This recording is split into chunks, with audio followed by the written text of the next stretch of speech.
karamihan po ay meron na tayo na meet, no? But I thank God sa mga pagkakataon po na ito na tayo po ay nagkasama-sama sa lugar na ito. So, ngayon po umaga ako po ay magbabahagi ng salita ng Panginoon. So, sige po, samahan niyo po kung muli tumayo po tayo bilang paggala sa salita ng Panginoon. Yung ating pong verse na yun ay matatagpuan sa Ecclesiastes chapter 12, verses 13 to 14. Sa Tagalog po, kung meron kayong Bible, ito po ay mangangaral. So, chapter 12, verses 13 to 14. So, ito po yung sinasabi ng Ecclesiastes. Ayan. So, sabi po niya, now all has been heard. Here is the conclusion of the matter. Fear God and keep His commandments. Amen. For this is the whole duty of all mankind. For God will bring every deed into judgment, including every hidden thing, whether it is good or evil. Ayan, babasahin ko rin po ang Deuteronomy 10, 12 to 13 as cross-reference po natin. Ang sabi niya, and now Israel, what does the Lord your God ask of you? Ano ba hinihingi ng Panginoon? Sabi niya, but to fear the Lord your God, to walk in obedience to Him, to love Him, to serve the Lord your God with all your heart and with all your soul, and to observe the Lord's commands and decrees that I am giving you today for your own good. Ayan. So tayo po ay manalangin. Nagpupuri kami sa iyo, Panginoon. Salamat po, Diyos, sa iyong kadakilaan, sa iyong mga gawa. Tunay po, O God, na Ikaw ang Diyos na makapangyarihan. Ikaw po ang Diyos na lumalang ng lahat. Salamat po, Panginoon, sa buhay na ipinagkaloob mo sa amin. Hayaan mo, Diyos, patuloy namin maunawaan ang mga nais mo sa aming buhay. O God, Ikaw po ang patuloy na mangusap sa aming mga puso. Buksan mo po ang aming kaisipan at patuloy namin maunawaan ang mga nais mo sa amin. Patuloy po, O Diyos, hallelujah, maging buhay ang iyong mga salita. Kumilos ka po sa amin, Panginoon. Patuloy ko rin pong idinadalangin ng Diyos. Itago mo po ako sa iyong likuran. Ikaw po ang magsalita sa amin. Mabago ang aming mga puso. Matuto kami ng mga bagay na naisin mo sa amin. Pagpalain mo po ang bawat isa. Ito po ang aming dalangin sa pangalan ni Jesus. Amen. Ayan, sige po, makakaupo na po tayo. So, nilagyan ko po ng title, yung ating pag-usapan ngayon, na The Whole Duty of Man. Gaya po na sinabi po ng ating verse, na yung daw pong whole duty ng tao. No? Ano ba yung kabuuan talaga na duty or gawain ng isang tao? Ayan. So,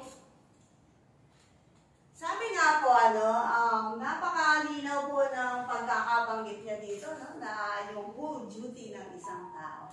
Meron po akong tanong, kung tayo po ay binigyan or meron na lang tayong mga 6 months to 1 year na time para mabuhay dito sa mundo, ano kaya ang gagawin natin sa 6 months to 1 year na yan? Sabihin na natin may taning, no? May taning na yung buhay natin. Pupuli na tayo ng Panginoon for 6 months to 1 year na lang. Ilalagi natin dito sa mundong ito. Ano kaya ang gagawin natin sa buhay na to? Ano po yung saan natin igugugol yung ating mga panahon, yung ating lakas? Ano po?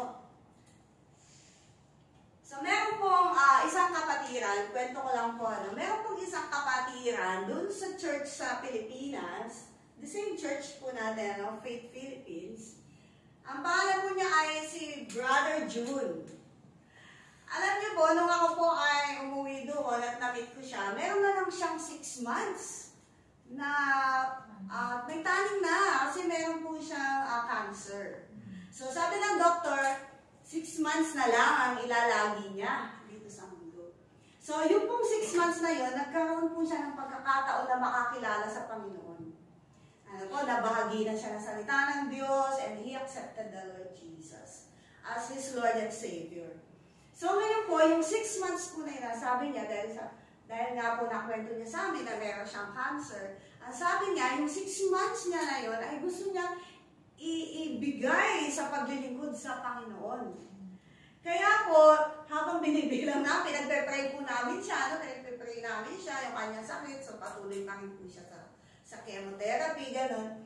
So yung pong mga nalalabi niyang araw, alam niyo po, lahat ng gawain, sumama, gawain ng mga tatay, mga ministry, tapos nag-donate siya sa church ng mga, may water dispenser, nag-donate siya ng mga electric fans, nag-donate siya ng mga pintura. Gusto ko, sabi niya, magamit yung aking buhay sa Panginoon.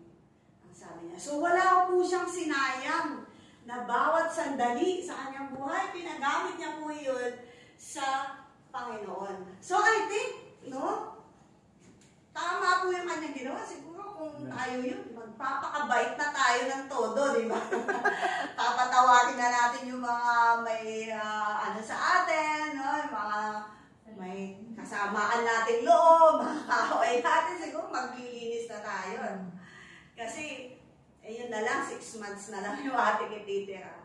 I think that is the wise thing to do, kapag tayo po ay meron na lang na mga ganung nalalagay sa buhay. Alam niyo po, ito pong Ecclesiastes ay salita ni Solomon na pinapakita niya na ang ating buhay ay kailangan nating ipamuhay na may talino, na wise. Kailangan natin gamitin yung ating lakas, yung ating buhay sa mga bagay, na may kabuluhan. Huwag daw po nating sayangin yung ating buhay kasi minsan lang tayo binigyan ng buhay ng Panginoon. Kailangan natin pala mahanap ano ba na talaga